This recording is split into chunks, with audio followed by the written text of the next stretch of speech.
ഭൂമി കേസിലെ വാദം ആരംഭിച്ചു. സിദ്ദിഖ് സേഠ് ഫറൂഖ് കോളേജിന് കൈമാറിയ ആധാരമാണ് ഇന്ന് പരിശോധിച്ചത്.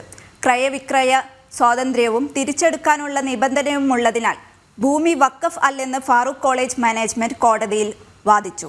അതേസമയം മുൻപത്തേത് വഖഫ് ഭൂമിയാണെന്ന് ആവർത്തിച്ച് വഖഫ് ബോർഡും രംഗത്തു വന്നു. കേസിലെ വാദം നാളെയും തുടരും.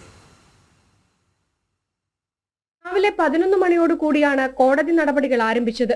സിദ്ദിഖ് സേഠ് ഫറൂഖ് കോളേജിന് കൈമാറിയ ആധാരത്തിന്മേലാണ് വാദം തുടങ്ങിയത്.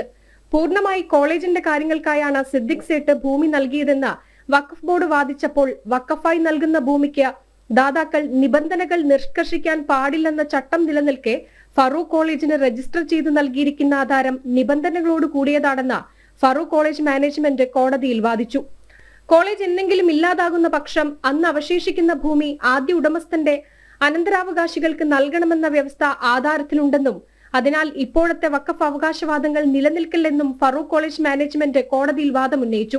ഫറൂഖ് കോളേജ് മതസ്ഥാപനമോ ജീവകാരുണ്യ സ്ഥാപനമോ അല്ലെന്ന് മുനമ്പൻ നിവാസികൾക്കായി ഹാജരായ വക്കീലും കോടതിയിൽ വാദിച്ചു. മണിക്കൂറുകളോളം വാദപ്രതിവാദങ്ങൾ നീണ്ടുനിന്നു. കേസിൽ നാളെയും വാദം തുടരും. ജനം, കോഴിക്കോട്.